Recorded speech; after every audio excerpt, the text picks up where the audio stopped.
Trapping plays a very important role in modern-day wildlife management.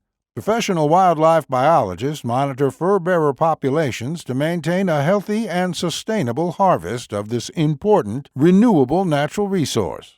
Trapping provides recreation and income for licensed trappers across this country.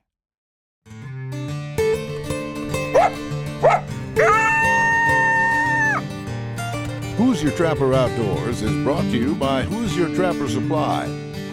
J3 Outdoors, manufacturer of the Hag Bracket and Body Trap Spring Clip.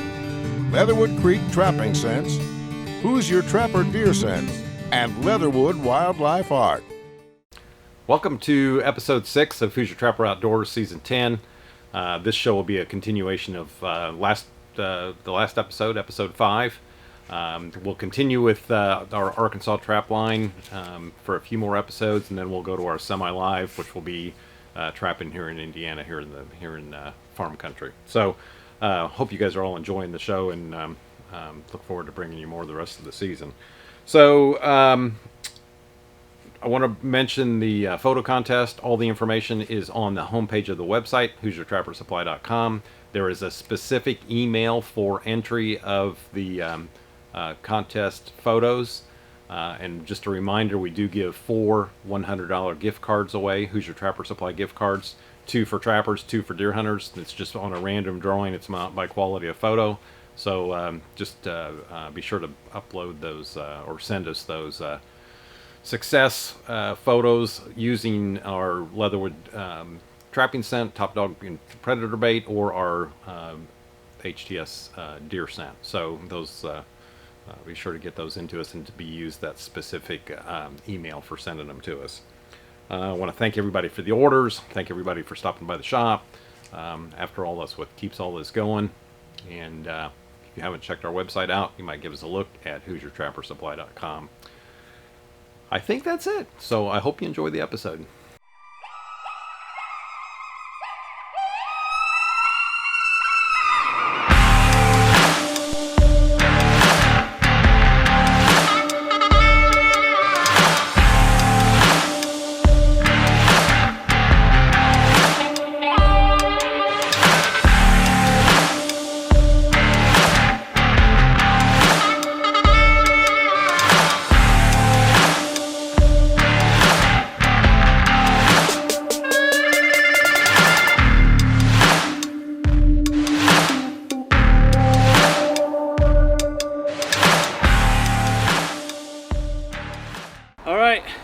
Another coyote on the check day 6.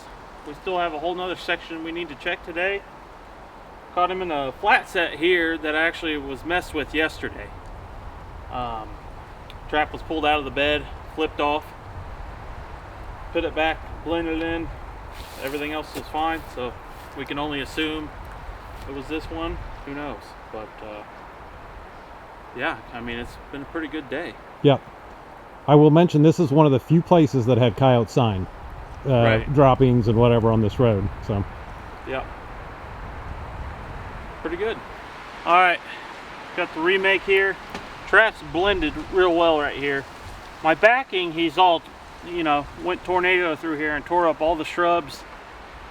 So there is a slight mound there. I'm just gonna put some Top Dog. It's rock hard right here.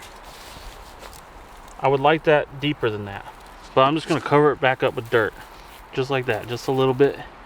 And there's a stick here to kind of give a pinch point.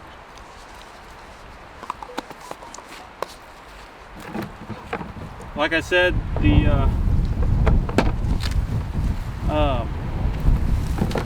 since all the backing and all that's gone now,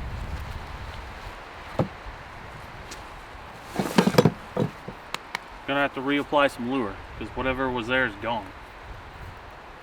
Bait's under that little hole. Just gonna put a dab of Coyote Carnage on the end of that stick. I like using Coyote Carnage on remakes. It's one of my go-tos for that. And then last but not least, a little shot of Bobcat urine, just to help kind of pinpoint the smell back in here, because all of this is all tore up. There's a lot of smell in the air. That coyote is stinky. So there's the finished look. Very subtle. We're right on the road. I don't think anyone's going to notice, you know, a trap being right there. They might obviously see the disarray of the whole scene, but the pinpoint a trap being there, I don't think so. We'll move on down the line. We got several traps to check, so good day. Just had some excitement on the line. Charlie! Woo, woo, woo, woo. Find it. Guess what we got? What? Bobcat. For real? Yeah. I kind of wondered because I've been walking all over the place and I figured it had to be laying flat. So here's what happened. We pull up to the set. I'm right here. Charlie's across from me. You can see the distance from where the trap was to the tree. Pretty good for, you know, we have only 10-foot drag chain. Sparks all ripped off. I couldn't wrap it very good. And I was like, well, we'll be all right. There's plenty of stuff. Well, when you turn around, it's pretty wide open. It's very wide open. But so we kind of worked up the hill, 'cause that's where the thickest brush was. We thought it'd run for cover, whatever it was. We kind of spread out, went up that way, shifted upside the mountain. I went down it in the drainage. Jake backtracked up the lane. I went down that side, come around, then I was on that, walked down that drainage that way, and then came up through that brush, and then I was going down this road. I think you walked right by it. I probably did if it was laying flat. Yeah, it was crazy because I figured it had to probably be a cat, because normally something would have been, the coyotes jumping around, bouncing around, so I thought it was a bobcat just laying low, being all secretive. But at the end of this road where the pines pick up, I found bobcat droppings. Then I started to really be like, okay, there might be a cat in the area. Sure enough, Jake starts doing the Indian squall, screaming like a banshee out here. And I knew it was good, so we came up. Then I sounded the siren off to Charlie. I'm glad you found it. Oh yeah, let's go take a look. So where is it? It's behind the truck, and the pine thicket closer to the road. Okay, I walked pretty close to that. That's the thing about those cats, they just lay flat.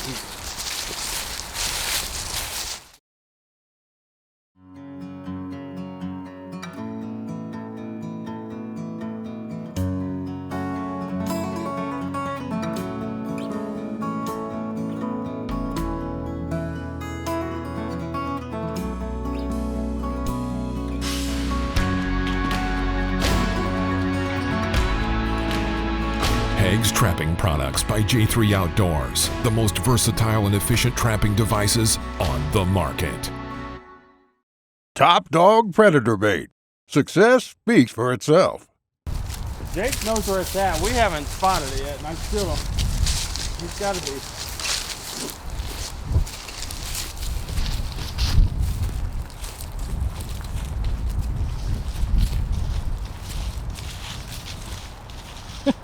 Jeez, oh Pete.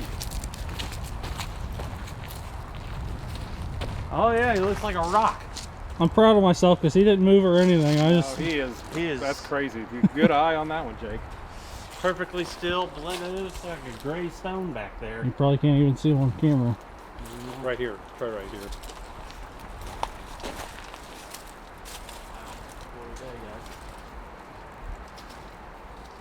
That's crazy. Yep. It's been a pretty crazy day. No kidding. I And Justin's caught everything. I delivered the airstrike on this bobcat with some jet fuel. I called it in. So, top dog course up in the hole in this bobcat urine, some jet fuel. That's a combo, a winning combo. Let's go take a look at this cat a little closer. Awesome.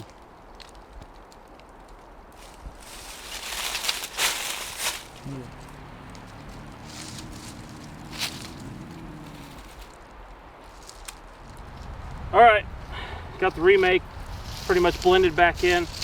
The shrub that was behind here is gone, so I grabbed this rock. I'm just gonna flip it over and get a chunk of top dog here.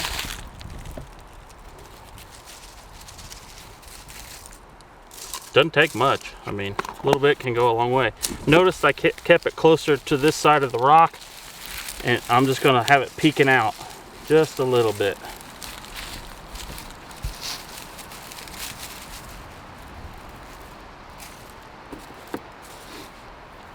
Can you see that, cameraman? No.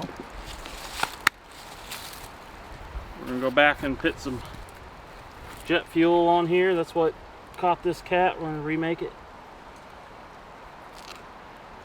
Smear some of this on here. Put some on front.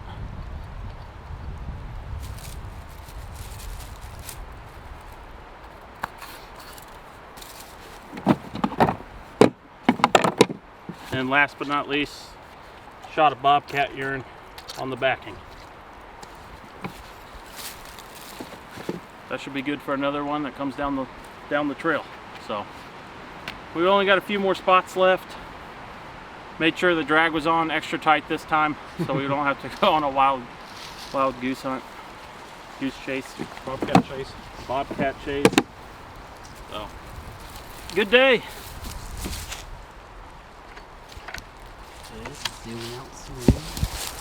Oh, it's staked. It's right there. Oh.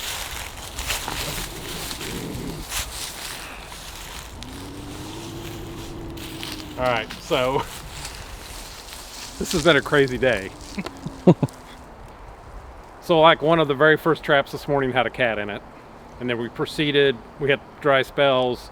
Justin's been on a super big roll with two cats, Two coyotes. two coyotes and a gray fox and a coon. So and this is the very last trap, and I connected on this cat right here. So This is a 3-cat day. 3-cat day, as they say. The last trap's as good as the first trap, but this cat's not super big. It's probably the smallest one of the day, I think. Yeah, definitely.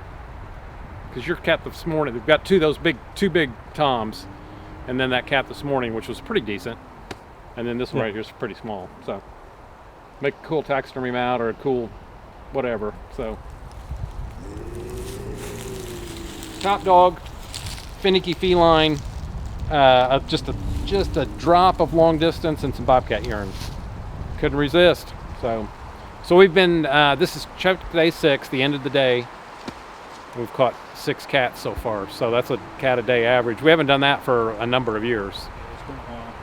So whether or not we can hold that up for 9 checks, I don't know, but it's pretty awesome. So I think we've been at 5 for the past couple years, as far as 5 cats. So Good job. this cat is not happy. See if you can, I can check my phone. See if you can get some pictures of him.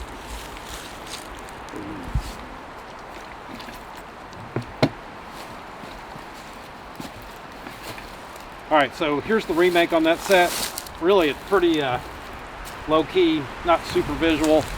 It's got plenty of smell to it. The bobcat urine we're using is really good stuff. It's good brand bobcat urine. So I did reapply some finicky because this cat was staked. It wasn't on a drag, so she actually spent a lot of time right here. And then of course she's peed as well. So this, hopefully Big Tom comes by here and checks this out. So it should be even better in that respect. And the Big Toms are definitely traveling looking for females this time of year. So and clearly we picked up 2 today. Justin was connected with. So anyways, that's our remake set. The area is not super torn up in the scheme of things. So it doesn't have really the big advantage of a big disturbance, but kind of got a coverall dirt mix here in terms of cover. Today it's pretty darn cold. It's about 43 and spitting a little bit of snow, and so we're still kind of sticking with the coveralls just in case. The ground in the mornings is pretty frozen on the surface, so that's just kind of some good insurance to make sure things are working when the animals come by. So anyways, last trap of the day. Check day 6. Been an awesome day.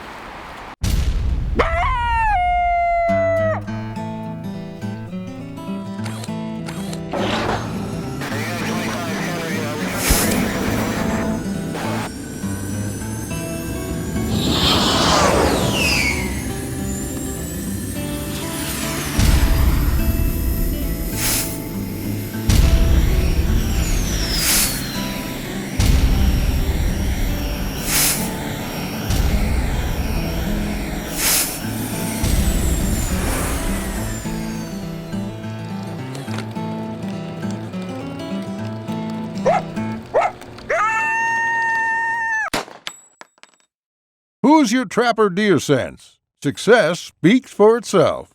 All right, so this is the first cat that was caught this morning that Justin caught, and it's the small. Actually, this ended up being the smallest one of the day. I think it's a pretty young cat. I don't think it's very old. And then this one right here, he is a big old tom, and his belly. He's got basically a yellow background he's got spots, but he doesn't have any type of white background at all there. But he is a big old cat, and I wouldn't be surprised. We don't have his scales here, but I wouldn't be surprised if he's close to 30 pounds. So I mean, there's a lot of coyotes that are the same weight as this one right here. And then this cat right here is the last one that was just caught, and Justin goes, I think that's just a really old female, and we got to looking at her teeth, and she is super old. She's been around a while, so she's not very big, and she hadn't had kittens for quite a while. But it's hard telling how old that cat is. What, Jake, you looked up the other day, the average survival rate on a cat in the wild is like 3 years. 3 to 4 years, yeah. They can live up to 10. But then in captivity, what was it? 25 to 30. Yeah, which is crazy, the mortality rate wild versus, living the life in captivity. So, okay, product highlight. We've got these RBG 1022 body traps. We used to sell these several years ago, and they called them, I think they were called Super Bears, and Rich Casper made them out of Nebraska, and he no longer manufactured them, so we kind of were in a situation where we needed a replacement or whatever. So thankfully Nick Ernie, who makes the RBG traps, the round body grip traps, started making the 1022 beaver trap. When you're beaver trapping, a lot of times you get out there and you think, well, 330, that'll cover the spot. Well, they never seem to be big enough, so this gives you a little more advantage on those bigger runs or bigger areas where you got beavers coming through. So there's no chain on these, so it's something you're gonna have to wire a cable off. In this situation, you don't need that necessarily, but got a nice long trigger on it. And so anyways, for those of you that are beaver trappers, or you need a couple, 3 of these on your beaver line for those larger areas, these are available, and they're on our website, and they're also in the catalog, and of course here in the shop. So if you need to do some beaver trapping, you might check these out. All right, question and answer. So had a question the other day is why we prefer the split rings over the quick links. And for us, for those of you that have not used a split ring, it's like a key ring, so everything just slides onto that like a key ring would. And we typically have these on the end of all of our trap chains. It goes right through the crunch-proof swivel on the end of a MB or on our water traps or whatever. So and that way you can attach your stakes or drags. And you've got the versatility of taking that on and off. We don't attach our stake or drag until we're actually on the set location. It's a lot easier and a lot more efficient to do that than to have them pre-attached and then have a tangled up mess when you're either in your tub or box or whatever you're using to keep your traps in. So for us, it's just a lot more versatile. Like any hardware, you have to occasionally examine it to make sure that things are still in good working order. The biggest thing on split rings is to make sure that when that is sprung, those ends are touching right there. Very important. If they're sprung up, then your chain can get underneath that and work its way off. So we've never had one fail. They've been a great product. To me, I think it's one of the best pieces of hardware since a cable stake. So can't say enough good about them. Split the quick links. It's another good piece of hardware. To me, the downside is opening and closing them. Once they get some use, one-time use, basically, you're going to have enough sand and grit that basically takes those threads and makes it very difficult to open and close these. It's going to take a pair of pliers to open and close them. The other thing is, it actually kind of picks up a little bit of corrosion on there too, which makes them doubly difficult to open and close. So you don't have the versatility of attaching your stake and drag quite as easily as you do with the split ring. The other thing about these is they don't really fit through a crunch-proof swivel or universal type swivel on the end of the trap chain very well. So it's kind of cockeyed. It just doesn't work as well. So We sell a lot of these. There's people that love them, but for us personally, the split ring fits the need much better. So that's kind of where we stand on that, and that's the reason why we sell literally thousands of these. So I know people like them and love them, and have found that they're very effective and easy to use and very versatile. So hope that helps with that. Distinguishing the differences between the two. Another question we had was concerning new chain and drags, getting that machine oil off of them. Is it necessary? Whatever. So yes, I think you need to get the machine oil off of them. And what we do is we get the machine oil off. You can go and get a degreaser, cheap degreaser at Walmart or whatever, and get it off that way. You can boil them in Dawn dish soap. If you do that, make sure you rinse them good with both the degreaser and the Dawn dish soap. But get that oil off of that chain and those drags. Go ahead and get them all hooked up. You can watch our how-to video on how to set up drags, which is in the how-to section of our YouTube channel. But get that oil off of there, and then go ahead and use them. And then what we do at that point, once we get a season's worth of use on them, they'll start picking up some rust, and they'll get a little bit more of that, get rid of that steel look, which is not really an issue. But as far as maintenance, what we do at that point, you can boil them in logwood dye if you'd like, but generally at that point what we do is just wax them.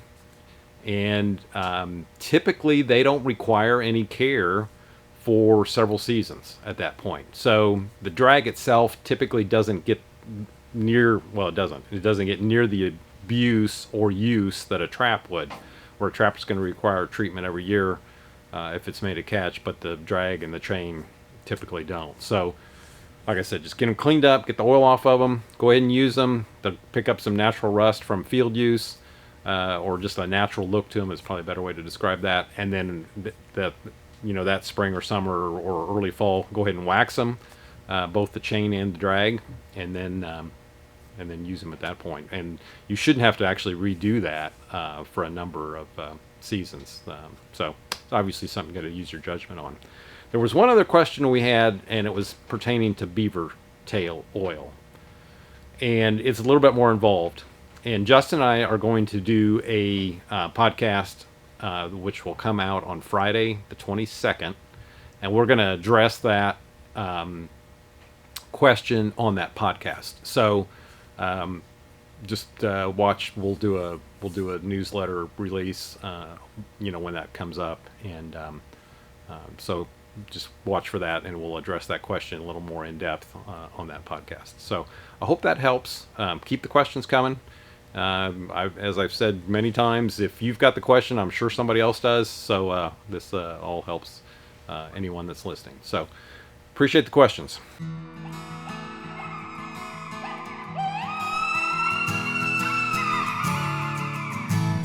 Trapping has been a lifelong passion of mine.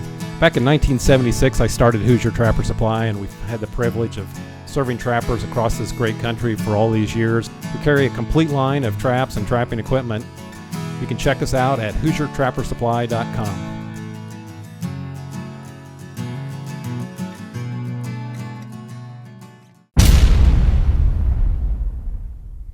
Alright, I hope everyone enjoyed the episode. Real quick, we got the new catalogs out. Sharp looking.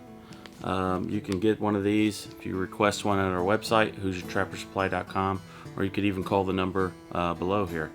If you've placed an order recently, you're already on the list. You'll get one with your order, or if you're on the mailing list, you'll get one.